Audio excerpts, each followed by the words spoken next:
Last week at Lanier saw a lot of drivers wind up prematurely calling it a night.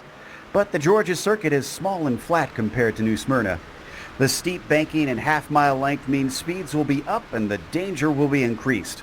We'll see who handles the increase best as we get ready to watch round 6 of the Bootleg Racing League's Grand National Series, presented by the Cruise Shop. And we'll see it all live here on the Global SimRacing Channel.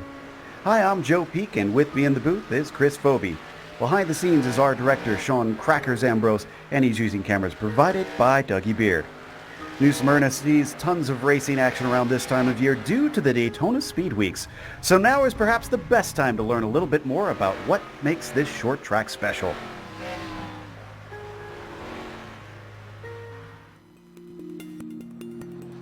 Welcome to New Smyrna. Located just a few miles down the road on I-95 to its more celebrated neighbor, the Daytona International Speedway, New Smyrna is a hotbed of short track activity. During Daytona Speed Weeks, New Smyrna is the place to be, with races every night during Speed Weeks that bring out some of the biggest names in all of auto racing. New Smyrna is a fixture of the oval career path, so chances are you've had several races here. Whether it be a late model, the wheel-in modified, the street stock, the list is endless. Famous NASCAR drivers started their career here, and the track has proven to be an increasingly popular test venue among NASCAR's teams. 20 degrees of banking in the corner awaits our drivers today with 7 degrees on the front stretch. High banks, high speed, high excitement is the name of the game here at New Smyrna. Having to put together a lap here is extremely tricky, as you have to be on top of your game, not hit the wall, and manage that transition from the corners to the straightaways. Adding to the challenge of all of that, New Smyrna is a very narrow track. Pinpoint precision is an absolute must. All in all, it's widely agreed that New Smyrna is a legendary Florida short track, and you're going to see why today. Big time action, short tempers, and a shorter track. New Smyrna has it all. Enjoy today's broadcast.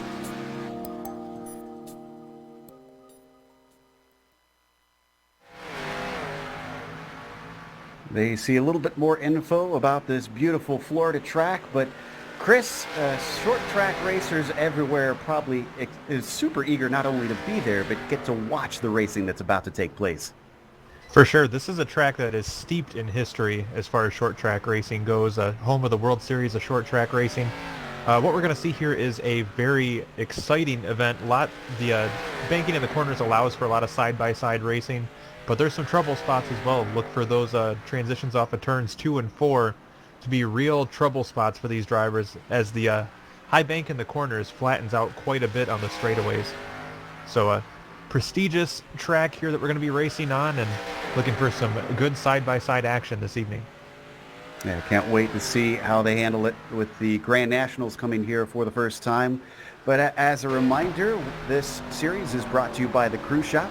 The Cruise Shop has been in operation since 1986. They are a team of highly experienced travel agents that have a huge passion for travel. They specialize in cruises, all-inclusive resorts, escorted tours, Disney and family travel, groups, honeymoons, and weddings. They would love the opportunity to help you plan your next vacation.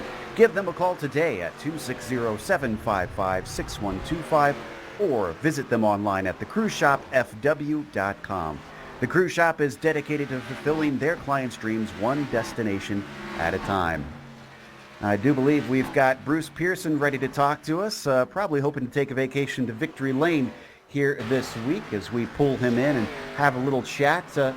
Bruce, I'm assuming you're not down at the actual New Smyrna, but still you get to enjoy a little bit of Speed Weeks here down in the virtual world. Yeah, evening guys. How you guys doing on Saturday night? We're doing fantastic. We're excited to see how these K&N cars handle around here. How's your experience been thus far here in the warm-up? Are the conditions pretty good? Yeah, track's pretty fast. Feel comfortable. Previous 2 races I did fairly well, so I'm pretty comfortable tonight. Now, it seemed like we had a few cautions scattered throughout in the modifieds, which we just ran a few minutes ago here in the BRL. Did that give you anything to kind of tuck away in your mind to hold for the K&N cars, or is that not as useful? Well, the jury's out on that if it's going to carry over, but in both the street stocks and the modifieds, the top was able to carry a lot of momentum off the corners, so hopefully that'll work here as well. A few times with the Pacific Majors, we've seen this charity that you've got on your car, the Mission 22, and I know we've talked about it over on that series, but not as much here. Can you give us a little bit about what Mission 22 is about? It's an organization to help veterans who come back from wars or other situations that might be battling thoughts of suicide or things of that nature. My father, he was in the Korean War and the Vietnam War, and 30 years plus of coaching. A lot of the kids that I coached also did some stints in the service, and one young man suffered some serious injuries and lost some friends over there, and he struggled when he got back. Like my dad got back from Vietnam, he struggled. So it's a very good organization to help give tools to veterans so they can make the transition a lot easier. Well, that's a fantastic cause, and we hope the best for you out here today. What's your goal before we let you go? Well, I don't want to screw up like I did at Five Flags when I had the pole and missed a shift. So just want to get a good, clean start and be respectful of everyone out there. There's a lot of fast guys behind me, so the pressure's on. All right. Well, best of luck. That is the number 96, Bruce Pearson, talking to us about how he hopes his race will go. We'll be keeping an eye on him throughout. And in the meantime, let's keep an eye on the championship, because it's been an odd one this season. Not too surprising considering we've got a new car. Up at the top is James Lowe, who's been leading J.R. Shepard, but Shepard is now 3-2 on James in terms of wins. They closed in a little bit, down to 8 points now. Holloway and Robinson in 3rd and 4th. But how about this? Not often that we see Lowell Jewell this deep in the season 5th in points, and actually pretty close to being able to take 4th away from Robbie Robinson. He's been very consistent out there. Credit where credit is due. Lowell Jewell certainly has taken to this K&N car quite well. As always, we also have the race details here in case we get new viewers here. Chris, why don't you run us down those? Yeah, the BRL series, a very exciting series that we host here on GSRC. You'll be seeing 100 laps on one set of tires. This is a newer track surface. It was most recently paved back in 2007, so maybe a little more forgiving on the tires than some. The grid is also set by an inversion based on your top 8 finishers of the previous event. So to lay it out in layman's terms, the guy that finished 8th a week ago is going to be starting 1st, and the guy that finished 1st will be starting 8th. That keeps things interesting for the drivers, not being able to rest on their laurels and just take the pole and scamper away with things. You got to keep fighting your way through the field each time you win. As we've got about 6 minutes left now in our warm-up. This is not qualifying you're seeing. This is drivers just trying to get used to the track and the track conditions, which we talked a little bit to Bruce about those. It's right now at 87 degrees Fahrenheit on the track surface. Even with the sun down out here, it's still staying a little warm down in Florida. Yeah, and from what I'm hearing from friends I have down in the area for the World Series right now, it's not quite that friendly temperature-wise that they're seeing down in Florida this week, but nonetheless, still a very warm racetrack, so it's going to make for awfully interesting conditions. Let's look a little bit gusty, too. I've watched that graphic there since we've had it on, and the speed is changing a little bit, and the direction has been turning around, just a little shifting. So drivers will have to keep track of that and make sure that they don't fall victim to a little gust of wind taking them out. J.R. Shepard holds the top spot in the warm-up. Todd Liston is actually looking quite quick today. He's less than a tenth behind, so that number 87, who was quick last week, Chris, might be one to watch out for. I could definitely see that. This kind of seems like the type of track that would suit Todd's driving style. So I'm not too surprised to see him up there on the speed charts. And of course, J.R. Shepard being top of the charts, nothing new for our regular BRL viewers. I can see John Hine as well sitting in 3rd on the speed. James Lowe, who leads the championship, currently down in 4th. Again, this doesn't have quite as much bearing on the race. This just gives us an inkling of how people are in terms of being able to knock out one lap pace here in the warm-up. See Liston's taking it back down into pit lane. They do have a spare car if they run into trouble, so if they get any sort of damage, they can duck down in there. But as we said, that does not include tires. They cannot put fresh ones on in these 100 laps that they will have to run. That is another interesting point to touch on, kind of as we touched on a little bit earlier ago. This is a fairly new track surface. It was repaved in 2007. But one thing you see in Florida pavement tracks that you don't see in as many other places is their pavement that they put down in Florida is actually slightly more abrasive than what you'll see in other parts of the country. I've heard it basically broken down to just the quality of the materials that they can put into it down there is a little bit more grainy, aggressive than what you see in other parts of the country. So it is a newer surface, but we could still see that abrasion taking effect maybe a little bit more than these drivers would expect. It's all those sharp seashells in there, right? Exactly. Yeah. So as we ride on board with one of our drivers continuing their way around, I believe this is, that's J.R. Shepard actually that we're on board with. Still holds that top spot, and actually he's extended it to Todd Liston. He went one quicker with an 18 flat out here. Getting a lot of cars spun off down to the inside. Talked about that transition on the banking. These are pretty powerful cars, these old stock cars. Are we going to see a lot of spinning like that in the race, or do you think drivers will be able to manage it well? I think once we get to race time, they'll probably have a better gauge on where they're at as far as what the limit is. But it's definitely still going to be a trouble zone because these cars put a lot of power down to the rear wheels. So once you get off that transition where the track flattens out, you have the gas all the way down, it's not too hard to spin the tires and end up facing the wrong direction. So we watch Liston as well. Try to improve his time, but no luck thus far.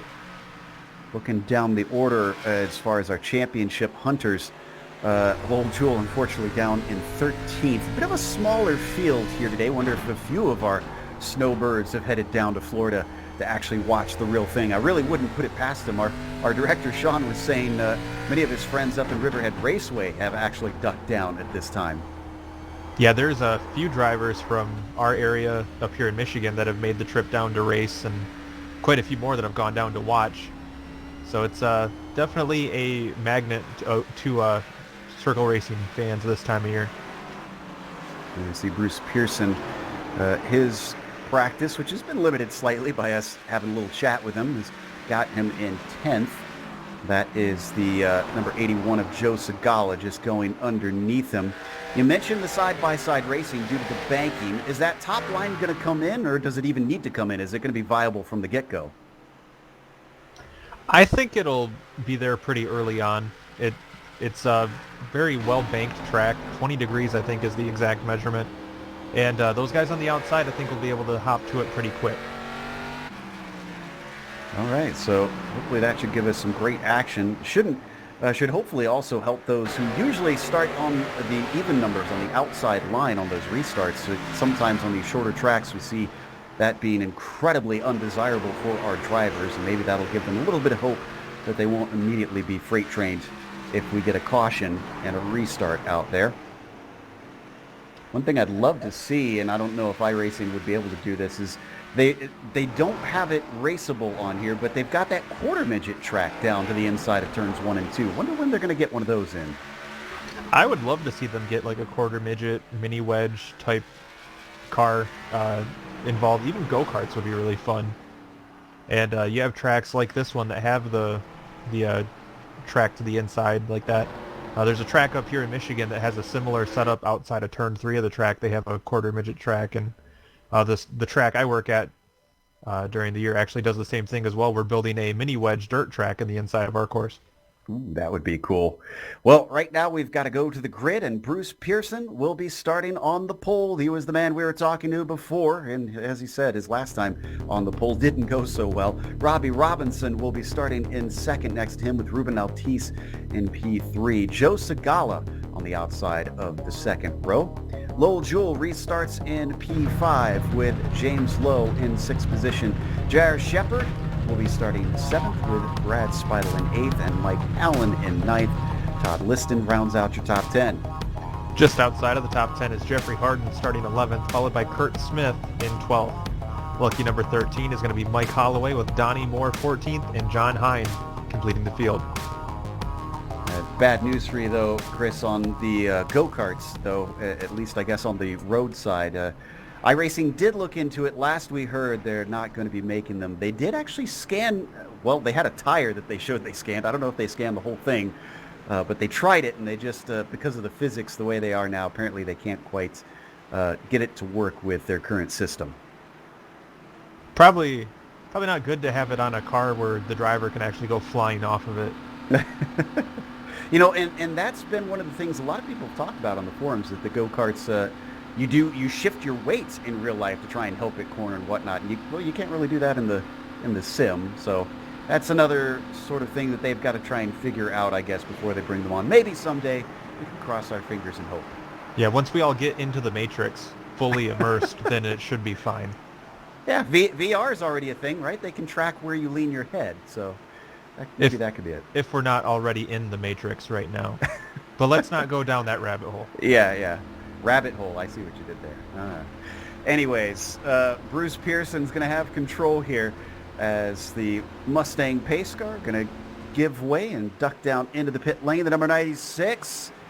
Is this going to be a better start? It's looking good so far, but still on the outside, already getting a nose ahead. Bobby Robinson might be able to sneak through, depending on how he is on this high line. And indeed, already the lead going to go away from the 96 in the first lap. That outside line becoming the place to be on that start, as 56 of Robinson to the inside. He'll be your leader at the completion of lap number 1. Joe Segala back in third as well, managed to take over Ruben Altice for that third spot. So you're right, that high line looking very viable. Lowell Jewell getting chase on James Lowe, our points leader. In fact, he's going to look around the high side on him, see if he can make something happen. Not quite for this lap, mostly single file. Instead, James Lowe ducking down underneath Ruben Altice, who goes way up high, almost 3 wide for a moment. And he's also going to lose the second spot to Jewell. Yeah, these guys are very much testing the waters as far as looking at making it 3 wide, battle for position with the 98. J.R. Shepard to the inside of Ruben Altice for the position, but that outside groove is really showing strong here in the early running.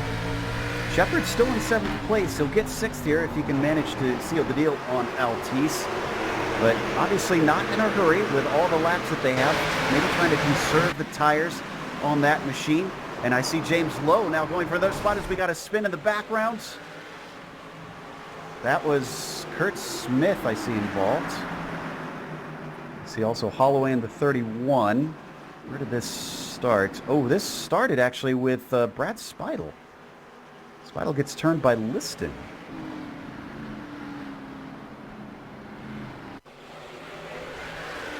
We've got the replay on screen. There's Speidel in the 5S machine. Liston's just going to touch his left rear, and it was already on edge. You could see the number 6 and the number 31 then were trying to take avoiding action and just kind of caught up in each other.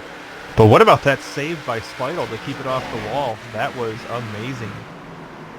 Actually, you know, I was so caught up in watching for the 6, I didn't even notice that Speidel had managed to get it going once again. Let's watch from Holloway's perspective now. The Kool-Aid machine going to give an oh no, unfortunately. Oh, wow. Yeah, he got hard into the rear of that number 6. Yeah, he had no time to react. Just stuff started happening in front of him, and you can't see through the car in front of you, so he didn't really have a chance to know what was going on. And Holloway, a little bit worse for wear. That Kool-Aid has been spilled. You can see he's coming back out on track, and he hasn't taken his fast repair, so it looks like he's going to hold on to that in hopes that the car runs well enough. Let's see, lights are still on, so we're going to go one more lap around. Interestingly, Smith didn't come in. The rear bumper really took a slam, and I thought for sure he'd have to come in and get some repairs, but he thinks it's good enough. Well, being such a short course, maybe not worried about the aerodynamic aspect too much. Yeah, maybe it didn't touch his suspension, so the car's handling fine. That's all that matters. Holloway has now caught up. Didn't go a lap down, thankfully, despite coming into the pits. That Kool-Aid man on his hood looks surprisingly jovial for what he just went through. Well, he's used to smashing through brick walls, right? Yeah, I don't know how he feels about concrete, though. Poor director in the background is not enjoying our jokes tonight, apparently. So Robbie Robinson will now have the inside. So the question is, can the 96 of Bruce Pearson pay him back? Can he manage to get a good jump and use that high line to take the lead back? That's a good question. It's really hard to gauge what was more important, was the jump at the start, or if being on the outside is what did it. We'll find out now, and I'm going to say that the jump in the start was important this time because the 56 really took off, and Bruce Pearson immediately has to settle for second place rather. The 99, though, fighting with the number 81 for a third, and that is James Lowe, who's going to solidify the podium.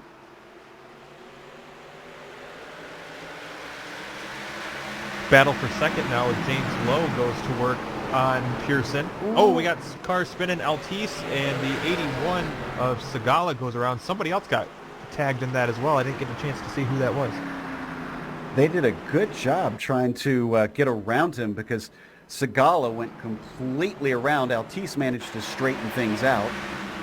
A little bit of bumping and banging to try and avoid him, but this could have been a lot worse of an incident. It was Altice's moment. It was the 19 that got him. That was Lowell Jewell. And somebody else piled in there late and got into Segala, it looked like. You know what? Jewell actually hit him twice. That turned the 81 completely around. Yeah, it looked like Lowell was kind of the pinball in that one, bouncing off of both cars a couple times. And for those wondering, since he's the league organizer, he is not immune to penalties. He actually has been penalized and given EOLs and such in this series. Apparently, he's also been suspended for a race once, too. So they make sure and keep it fair. Well, you know, Joe, I do have a 3-year-old at home, and there's been more than one time where he put himself in timeout, so maybe it's the same situation. I have to imagine there's a few parents that are going to say that you are a very blessed parent, that your 3-year-old is willing to punish themselves. Yeah, I mean, he also told me that I had to go to my room, but... yeah, that's a different story. You know, parenting.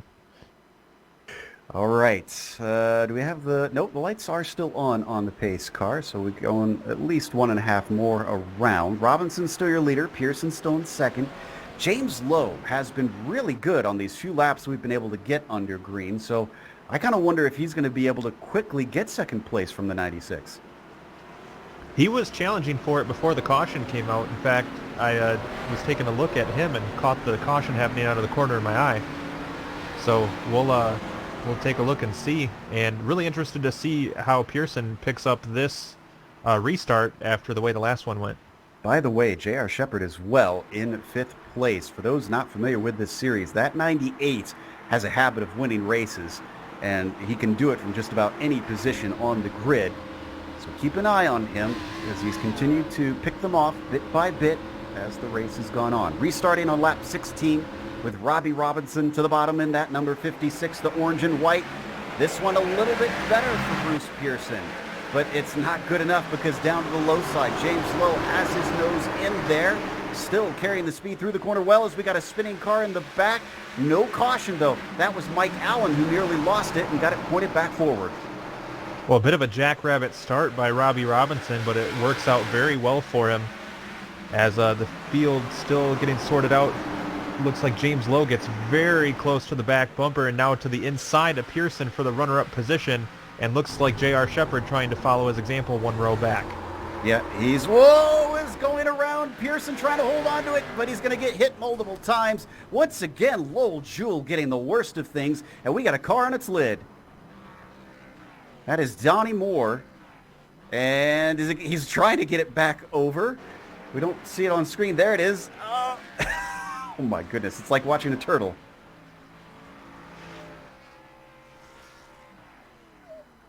Yeah, that's a goner at this point. He had to take a tow. I thought maybe we'd get someone who was kind enough to push him over, but let's take a look at the replay here.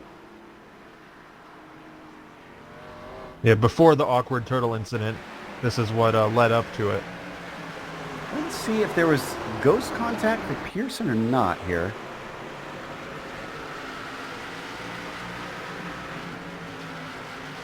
Oh, this is on Allen that we're watching. Excuse me. Oh, and did Mike Allen have a second incident? Because he had his first one happen. Yeah, because Allen was, I think, a lap or two before this incident. Yeah, yeah. So I guess, okay, so there wasn't a second incident with Allen. We just saw Allen's first incident, and this is the second one here, I think. Yeah, it almost looked like Pearson was starting to lose it, and then Lowe might have tapped him and sent him the rest of the way. He was already sideways. No, it was Shepard that got into him. Yeah, and then poor Donnie Moore got wedged. Speaking of wedge cars, up into the wall, and unfortunately could not bring himself back right side up. Did a great job scooting across the track there for a minute, though. I agree that Pearson, I think, started to lose it all on his own. All right, we are double file already. Robinson now has Lowe flanking him, and Todd Liston in third. Shepard is fourth. Yeah, and I think we have quite a few wounded cars still out on track, so this will be very interesting. As the green flag is back out, and looks like the 56 of Robinson takes off like a rocket again. Lowe looking to the outside, though he'll have a run off of turn 2. A very good run. In fact, he fended off J.R. Shepard. He's going to take it in deep down into turn 3. Can he manage to get it done? And he does. The 56 has no answer as J.R. Shepard also going to try the same maneuver, and I think that's going to work pretty well. Yeah, that outside line is very strong here. And Robinson great on the restarts, but unfortunately once the run began to shake out, these drivers are taken to the outside very well. Todd Liston now trying to get onto the podium as Robbie Robinson not liking the shallow line at the bottom. He's fighting back a little bit better, though. The 87 hasn't quite sealed the deal yet. Behind them, that is Brad Speidel, still in the mix. Managed to find his way back up after his early incident.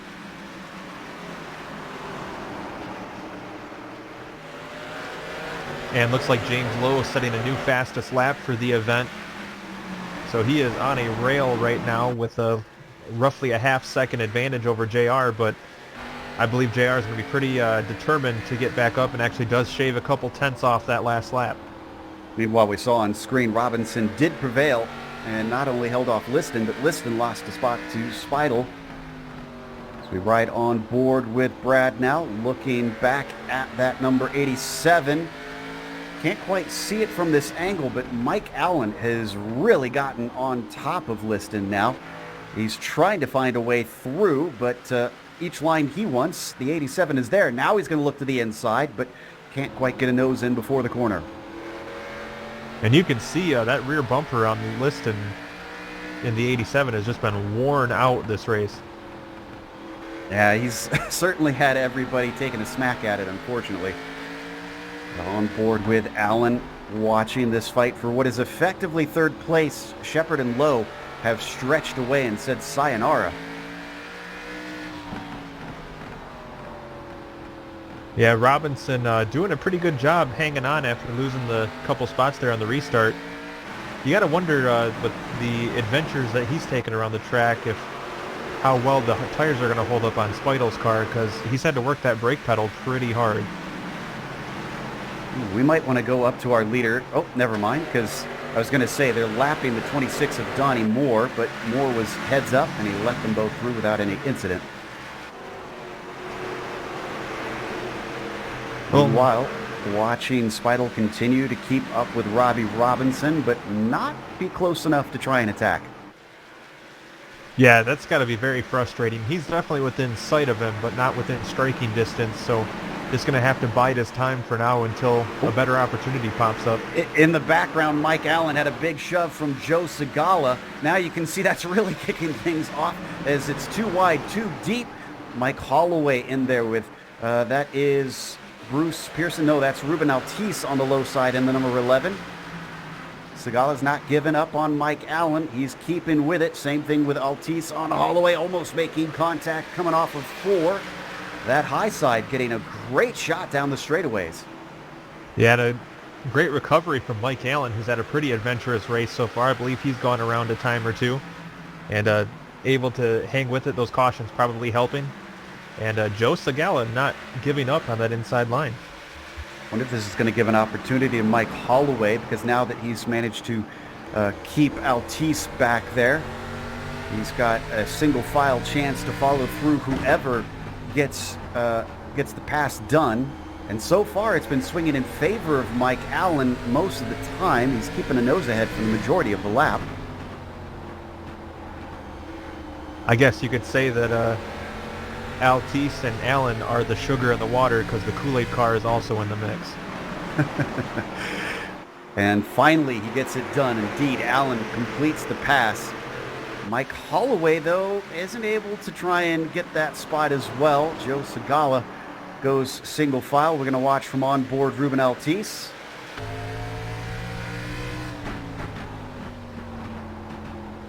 And this is creating a little bit of a logjam, honestly, because from behind Allen, you've got Segala, Holloway, Altice, Pearson, and Lowell Jewell back there, 6th in line. They might be joined pretty quickly by Hardin and Smith. So essentially going back to 14th place. Yeah, with all the cautions we've had here in the early runnings of this event, it's really shuffled up the deck as far as putting a lot of really fast cars towards the back of the field. So you have a lot of guys that are itching to move forward, but you got a lot of racing going on.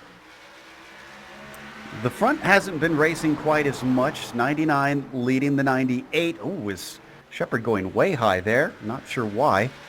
But JR has been keeping a hold of James Lowe, but we haven't seen any attempts at trying to pass. This makes me wonder, with the way his tires tend to be so good at the end, if JR is just holding on to his stuff. It wouldn't surprise me.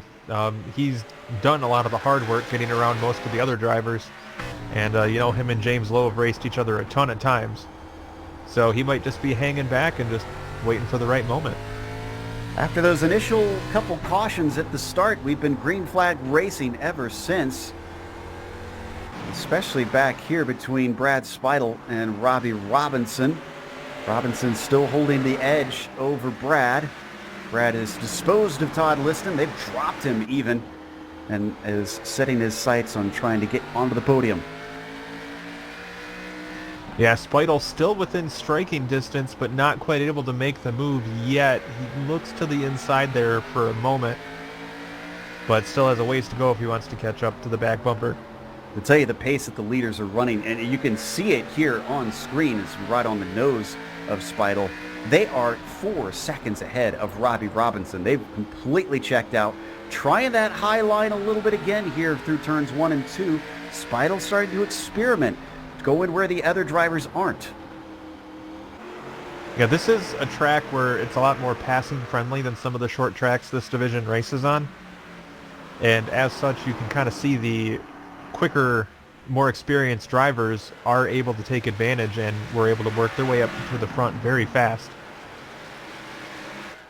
Yeah, James Lowe and J.R. Shepard, definitely 2 of those, managing to find themselves up at the very front. And Shepard, despite running wide a couple laps ago, has already cut this down to 0.3 of a second. Yeah, Shepard is closing that gap very quick, probably about a car length between them, if that. That kind of tells me that he is holding on to his stuff, because if he can close it back down at will, he's probably just kind of hovering here and waiting for the right time. Had a little bit of action with Joe Segala back in 7th. Remember, he was trying to work on Mike Allen. He's dropping away slightly, and the 31 of Holloway has been applying a little bit of pressure, but again, one mistake amongst these line of cars, and I have to imagine somebody is going to be able to pounce pretty quickly. Yeah, with these cars so close to each other, there's not a very big margin of error. Obviously, the 59 of Allen doing a great job holding off a lot of really fast cars. but I'm really interested to see how the 81 and Joe Segala is really able to try to capitalize here in the upcoming laps. There he is, taking a little bit of a lower line from Mike Allen. Allen just hovering middle of the track, while Segala takes it right down to the yellow. We got to go to the lead, though, because the 98's finally deciding now is the time to go, and he's gotten to the inside of James Lowe. He hasn't finished the pass yet, though, and they are catching up to John Hine, who is lap traffic. Yeah, a lot of what happens here is going to be based on what the 21 car decides to do with where he runs. Right now he's running right dead set in the middle of where these two lead drivers are going to want to be running. Boy, this pass has taken a while. Now been a couple laps that they are side by side. He's going to duck out of the way. The 21 does not want any involvement with this. Off the corner. Great run from the 99. He is going to hold on to the lead. So one failed attempt from J.R. Shepard. Yeah, that momentum on the outside line here at New Smyrna is really tough to beat. And credit to James Lowe for really taking advantage of what he had to the best of his ability. Another good run from J.R. Shepard. Can't quite get himself into there. We're now past halfway in this race. That was a big bobble from Lowe, and Shepard can't do anything with it because he has to take avoiding action. Yeah, I also noticed the lap before that. It looked like James Lowe decided to run the inside line in 1 and 2 a couple laps ago. And it almost seemed to throw JR off his game a little bit. He lost a lot of ground that lap, but obviously making it up here really quick. Been a lot of green flag laps now. I wonder which of them has enough rubber left to really keep control. They've smoothed out now. We've been riding on board with the lap car of Hine for a couple laps just to watch them. And there is quite a bit of damage to the front end of the 98 as well. Sounds like Speidel hasn't given up on third place. Robbie Robinson a mere 3/10 ahead of him. But look at Liston. Liston, remember we mentioned that he dropped back a little bit. Well, he hasn't dropped back anymore. He's holding pace with third and fourth place at this point. On board, though, he certainly is hustling the car a little bit as he nearly smacks the wall. Yeah, that's another aspect of this track that we haven't really touched on yet too much, but that transition off the corner, as awkward as it can be, can also kind of throw you up towards the wall, and if you're not prepared for it, is a great way to run the right side of the car off. Brad Speidel actually looking to try and square off the exit of the corner, and he keeps it low, thinking maybe he can brake a little deeper, but no luck there. Yeah, Robinson, I don't know if he knew that he was clear, but he made himself clear. The center line. Either you give me the apex or we wreck. Meanwhile, Brad Speidel still holding on as we got another side-by-side battle between Shepard and Lowe. Through turns 1 and 2, Shepard tried the inside last time, and he's going to try the inside yet again. They duck it into turn 3. You can see he takes it in a little bit deeper than James Lowe, but Lowe has been beating him off the corners. He's got more momentum. He didn't lead that lap necessarily, but he doesn't need to quite yet. They don't have that checkered flag out there. Still, he finds the speed. Somehow, that upper line giving more momentum each and every time, and J.R. Shepard just can't seem to use that shallower line to try and make it stick. Yeah, the outside groove and the 20 degrees of banking here are combining for a lot of momentum for that 99 car, allowing him to stay ahead as they go down the straightaways. But J.R. Shepard is not giving up on that inside line, and looks like he may have the lead when they get back to the line. No, James Lowe led by 15 hundredths of a second. Whew. How long, though, can Shepard stay on that low line? Because won't that burn off his tires a little bit quicker? Yes, it will. The more he has to steer that car to the bottom of the track, there's more force working against the tires that are going to wear those down. So if JR wants to make that pass work, he's going to want to do it sooner than later, whereas the outside line that James Lowe is running is the quote-unquote longer distance around the track, but is a little more forgiving on the tires. So an interesting mix of how the strategies play out, and JR got a great run off of turn 4 that time. I wonder if JR is hoping for a caution here that while he has his nose ahead, he can be gifted the lead and get a better restart than the 99 once they come back to green, but he's not been getting that caution quite yet. They've been mean and green for a long time now. And still, this has been, gosh, about 6 or 7 laps side by side at this point. Not only 6 or 7 laps side by side, but they have not even gotten close to touching each other, which is a huge testament to the skill of these two drivers that are, obviously, you're seeing why they're at the top of the points table right now. Yeah, not only respect between them, but the skill, the amount of experience that they've had racing against one another has certainly paid off in this amazing fight that we've had, but that's going to settle it as James Lowe finds the rear swinging out a little too much, and Shepard now firmly has the lead. And Shepard immediately moving up the track as well as soon as he's clear. So let's jump back to this battle that we were looking at before. Robinson ahead of Speidel, but unlike the battle that we were watching, Speidel hasn't been trying to stay side by side. He's just waiting in the tire tracks of that number 56. Well, it is a lot easier to pass somebody when you let them make the mistake instead of just trying to race them. Well, it takes a little bit of a peek down on the back stretch, but nothing doing at this point. Right on board with the Pabst machine. Now, we did also have that moment earlier on where Speidel did start to make a move, and Robinson didn't quite take his nose off, but did make a very aggressive drive to the bottom of the track. And I don't know if that maybe has made Speidel a little hesitant to make the move, but he did have a chance to pull a similar move that a couple laps ago and didn't. So I'm wondering if maybe he's a little gun shy. Okay, that's a good point. I wonder if he was paying attention and decided he didn't like quite the way that Robbie was working it.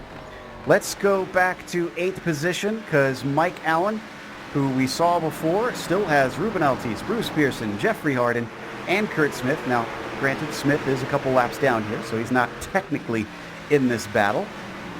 But a train is following along behind the 59. Also, we talked about how that was kind of a choke point at one point in time. Segala and Holloway getting away, or getting past Allen and have driven away. So that choke point continuing as Altice working on Allen for position. And Allen wants to keep any more drivers from going through because right now he's in that transfer spot. In the 8th position will give him the pole next week. So definitely some incentive for him to get a little bit aggressive here. That's a very good point. I didn't even think about that. With wanting to maintain that 8th position to have the better starting spot next week. If you're not going to win, you might as well set yourself up for the best start possible than the following race. And especially since he can't catch the next car up, because Holloway is just dashed away from him. If anything, Mike Allen just has to concern himself with the mirror with Ruben Altice, as we've been riding on board with the 59, looking back at the 11 of Altice. 25 laps to go at this point. It's been a lot of green flag racing, and I know we've talked about it in a couple recent broadcasts. Driver fatigue. Who's starting to find their arms getting tired? Yeah, this is deceptively looking like just a regular oval, but that's a lot of turns. Well, let's head over to Liston. Oh, and Liston is losing out. Joe Segala has not only caught him, but passed him. Liston was so much closer to Speidel earlier. And he's going to get another one lost because Mike Holloway makes easy pickings of that 87. Yeah, tough break for Todd Liston, kind of fading here in the later runnings of the event. He looked really strong at the beginning and was turning in some really quick laps in practice, but looks like something may have fallen off the cliff. Speaking of falling off the cliff, let's take a look at the difference between Shepard and Lowe, because there's 2 seconds between the 98 and the 99. This gap has grown immeasurably, and Shepard, really, that pass may have won him the race. Unless we get a caution, I do not think he's going to be able to be caught. Yeah, that's quite a change in the differential there since he's taken the lead. as quick as 0.3 faster in one lap on lap 77, you can see on the chart. So J.R. Shepherd is moving, but he's got a whole lot of lap traffic coming up. Now that gap might come in handy depending on how the traffic treats him. Obviously, Kurt Smith, the first one up, isn't battling with anybody, so he can duck out of the way. Bruce Pearson, though, is fighting for 10th with Jeffrey Harden, so I'm not sure if they will find themselves giving up time to try and make way for the number 98. Yeah, that's a good point. When you're still battling for position, I don't know if the leader coming up on you is as big a deal for you as it may be any other day. And don't forget Mike Allen and Ruben Altice a little bit farther up in front of them, along with, well, they've caught Todd Liston as well. Wonder if, I'd say the 87 did indeed burn up his stuff. He's dropping like a rock. Yeah, Todd Liston probably wishing this was a 83-lap race and not a 100-lap race. Already Mike Allen taking a little bit of a look to the inside, but just isn't quite working out. Altice is probably eager to say, let me have a go. Also, is there any way we can get a shot of that amazing donut on the left side door on the 59? That is impressive. Yeah, he certainly took a nice little smack. There it is right there. I mean, it really looks like he's got a 0 on it instead of the 59 now as he's gotten to the inside of the 87, but he has to catch the car, getting loose off the corner. Manages to keep the track position, though, down to the inside. Altice wants to follow through, and he does as the 87 slides up and hits the concrete. Yeah, Altice made a huge move there. Looks like he kind of dove it off into the corner and washed up a bit, but Allen able to hold him off. Let's go back to that battle for third because Speidel did take a little bit of a look, but then he backed out of it once more. He's running out of laps to try and get this up into the top 3. In fact, only 15 laps left now. Well, we were thinking maybe he was trying to bide his time. These two guys are on an island right now. They're 10 seconds away from the lead battle and 4 seconds away from anybody behind them. So maybe Speidel thinks he's got a safety net and he'll make his move when he doesn't have to worry about Robinson coming back at him. Now, these two might be an island, but the 56 so far has been a rock because the 5 has not been able to get by. No matter how many times he tries to chip away, we saw another little look to the inside. It's got to start doing something different here. Yeah, that's what has me confused, is it looks like he's had plenty of opportunity to try to make a move, but he, for whatever reason, doesn't seem to want to do it. Oh, meanwhile, 7th place has Ruben Altice finally managing to get by Mike Allen. And just like we saw with Liston, oh, and Allen scrapes the wall. That's going to hurt his speed, so Harden completes that pass. Now Bruce Pearson to the inside, but he is a little too timid. And here comes our leader, J.R. Shepherd, already having managed to get by Kurt Smith, has all these battling cars just in front of him.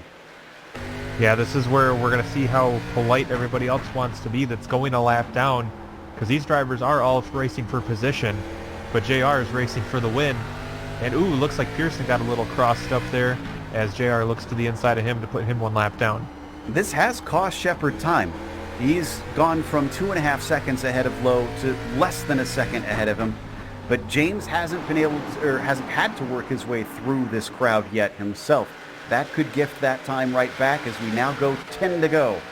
And there you have it right there. James Lowe has cars too wide in front of him that are both lap down cars. It looks like he'll get to Pearson, but Pearson not letting him by. He's going to try and go around the high side then.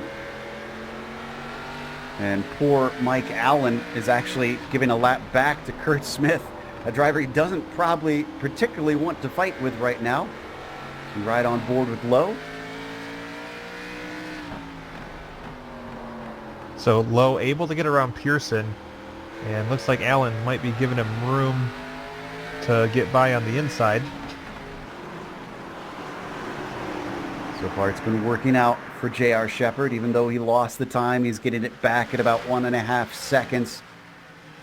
Going to be 6 to go at the line. I think Speidel and Robinson almost had a moment of swapping positions, because I thought my timing and scoring showed them move around a bit. They're still in the same order now. Speidel fourth, Robinson third.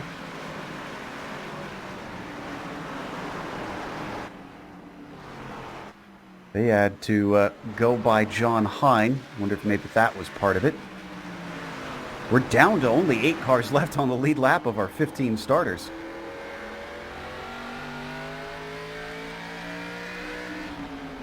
On board with Brad. Now down to 5 laps to go.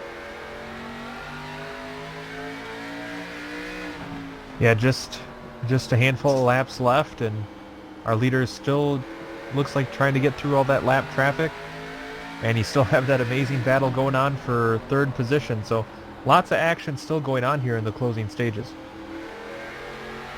Look at how close he's staying to him. And once again shows his nose in the mirrors. I don't think that he's going to manage to get the 56 to crack. Yeah, it's almost like Speidel doesn't even want to try using the inside line, but I'm confused by his tactics. Here he goes. Oh, finally gets down there because he knows it's going to be 2 to go here as they cross the line, as they almost make contact, and that hurts the momentum of the 5S. But now he's Meanwhile, going to cross over to look to the outside to get a run off of turn 2. we can stay on this a little bit longer. J.R. Shepard just took the white flag. Looks like Speidel not able to do anything there. I think the 56 who gets the white flag himself is pretty clear. Very clear is the 98. It's going to be his 4th win of the season here at New Smyrna. Lowe gets 2nd. Robinson. Ooh, Robinson is going to be tight. Tries to go around the outside, but Speidel did too little too late. Robbie rounds out your podium. Segala beats Holloway. Jeffrey Harden just behind Ruben Altice. And that's all our cars on the lead lap. Everybody else from there on down finished a lap down from the leaders. So we're going to take a break as the fireworks go off. Enjoy your speed weeks if you're down at the Speedway, but don't leave us yet because we've got the unofficial results as well as driver interviews coming your way.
Welcome back to New Smyrna Speedway. We just watched round 6 of the Bootleg Racing League's Grand National Series presented by the Cruise Shop. And in the end, it was another victory for J.R. Shepard. It was his 4th win of the season compared to James Lowe's 2. This will certainly help him close in, but it won't give him the championship lead quite yet. In 3rd, it was Robbie Robinson dealing with all sorts of pressure from Brad Speidel. but unfortunately Brad was not able to get him to make a mistake that would allow him through, so he finishes in 4th. Joe Segala takes a top 5, with Mike Holloway finishing in 6th after starting in 13th. Big climb for him. Ruben Altice falling downwards, unfortunately going from 3rd to 7th, with Jeffrey Harden being the last one on the lead lap in 8th. Mike Allen was 9th, and Bruce Pearson, despite being on the pole, winds up with a 10th. Just outside of the top 10 was Todd Liston after a rough last portion of the race. Lowell Jewell was 12th. 13th was Kurt Smith after an adventurous day for him, as well as John Hine in the 21, and Donnie Moore completing the field. So Harden will be regrid as your pole sitter next week, but right now we've got James Lowe with us, our second place finisher. James, a big credit to you because you made JR work for it, and that high line seemed to be working really, really well for you, but it looked like it was your own mistake that eventually gave up the ghost. Yeah, well, it worked for a while, and then as it went on, it got worse and worse, and then, I just spun the tires there coming off and let him get in the lead there, but credit to him, his car was destroyed, and he was still managing to be up there real fast, so credit to JR for, running a good race. This does chip away a little bit at your points lead, but you, as far as I can tell, should retain the championship lead here. So, I mean, what does this do for the remainder of the season? Do you feel like you have to start winning some to match up to his 4 that he's taken? Well, at this point, I just run my race. Whatever the result is, and we'll worry about the championship later. But we're just out there trying to do the best we can and finish the best we can. That's all we can ask. Obviously, this is a special one with the Speed Weeks going on down in the real world, Florida. Are you going to be watching some of the races, the short track races here at New Smyrna? Oh, yeah, I've been watching on Track Pass every night and got it on right now. Fantastic stuff. That was James Lowe, our second place finisher tonight. I believe Chris has caught up with JR, our winner. All right, J.R. Shepard, the big winner tonight. You had a very interesting race, getting mixed up in an incident there early on, not really of your own doing. And despite the damage, the car looked really fast. Yeah, I kind of got lucky there. There was a couple of accidents that I thought I was completely in, and somehow the car wasn't damaged terribly. It looked like the left front fender had a little bit of damage on it, but the front valence was still pretty well where it was supposed to be. So yeah, it didn't kill the tires this time, and that was the big thing tonight, was just trying to save those front tires, because late in the race it was just a bulldozer going into the corner. Now, you and James battled side by side for I don't know how many laps, and you two never even came close to touching each other. How much trust do you have to have in a competitor to race somebody that close for that long? You definitely have to have trust, and we've raced with James here for a long time, and he's always somebody that's extremely fast, but he tries to race you clean at the same time. So I feel like we both gave each other enough room there, and yeah, it was cool to run side by side for that many laps, and neither one of us have a big issue there. So that was a lot of fun, and I really didn't think that inside line was going to work. Turns 1 and 2 was extremely tight going in, and then it would just spin the tires coming off. So kind of surprised. Now, this is going to help with your championship hopes and draw you a little bit closer to James as the season kind of grinds on. Now, are you thinking this is going to give you a pretty good shot? Are you thinking about points this early, or not even on your mind yet?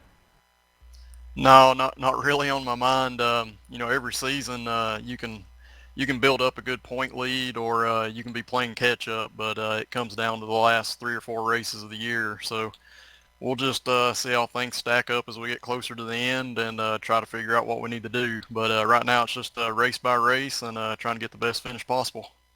All right, JR. Anybody you want to thank for helping to make your race possible? I just want to thank the Bootleg Racing League for allowing us to do this on Saturday nights. Big thanks to Lowell and him for doing that, and of course to the Cruise Shop for being a great title sponsor for us and coming back on this season. So Yeah, just really appreciate everything that they do. And of course, the GSRC, you guys do a great broadcast, and appreciate you taking the time to do that. All right, thanks, and congratulations again, JR. That's our winner, JR Shepard, here tonight at New Smyrna Speedway. And Joe, I believe you are catching up with our third place finisher, Robbie Robinson. Yes, indeed. Robbie seemed to be very good on those restarts and the initial start themselves. Robbie, what's the secret? You managed to get the lead away from the pole sitter before the first lap was over. I guess I just guessed right. I don't know. Yeah, I got out there and I saw JR and James coming in, and I knew I didn't have nothing for them, but I wanted to hold that third spot. Clearly, because Brad was trying to do something on you, but there was a number of times that we were a little nervous with you chopping down to keep him from going by. How do you try and gauge that, where a driver is or what a driver is going to do in terms of trying to get past you? Is it do you kind of have a mental checkbook of whether someone will keep the nose in and turn you? No, I was listening for my spotter. There was a couple times when he said that he was on the inside, and I gave him the lane. But if I didn't hear the spotter, I was coming down there. Well, it gifted you a third place, and this is going to be a nice little boost in the championship, putting you closer or possibly ahead of Mike Holloway. You're ways away from Lowe and Shepard. Is there any chance you think you could catch them, or are you just content with third? I'm content with top 5. Yeah, those guys are another level, so I'm happy with where I'm at and lucky to be there, actually. All right. Before we let you go, anybody you'd like to thank? Yeah, of course. Crew Shop for what they do, Lowell, you guys for your broadcast, and I want to thank the racers too, my fellow competitors. It's a good, clean, fast group of guys. Fantastic stuff. Lots of clean racing out there today with all the green flag we had. That was Robbie Robinson, third place finisher after starting in second. What a great job by him to keep the car in contention all the way to the end. But we're going to close out with a big thank you once again to our sponsor, The Cruise Shop. If you would like to get a hold of them, that is at 260-755-6125 on the phone or online. If you get on your computer, it is thecruiseshopfw.com in your browser. Big thanks to the Bootleg Racing League for bringing us back for the first season of coverage for the Grand National Series, but many seasons of coverage that we've had with them by this point. Also, thanks to the companies that provide the software and the hardware for our broadcast, listed here on your screen. Additional thanks go to June Lalonde, who provides our wonderful music. See the screen for how to get a hold of more of her great work. And thanks to the team today, Chris, Sean, and Dougie. If you'd like to find out more about GSRC, including upcoming races, you can find it at globalsimracingchannel.com. We've also got social media channels. Our Twitter is at GSR Channel, Facebook, Global Sim Racing Channel, and Instagram is GSRC_Graham. If you'd like to support us, we've got a merch store. The link is in the description below, but if you want to type it in, it's gsrc.storenv.com. Make sure and subscribe to GSRC as well by clicking the big red button that says subscribe. The next race, we're going to Southern National. Bit of a similar track to this one. It'll be Saturday, February 15th at 8:50 p.m. Eastern, but we also have upcoming races for other series listed on the screen, so check those out and mark them down on your calendar. But until next time, race clean, race hard. We'll see you on the track.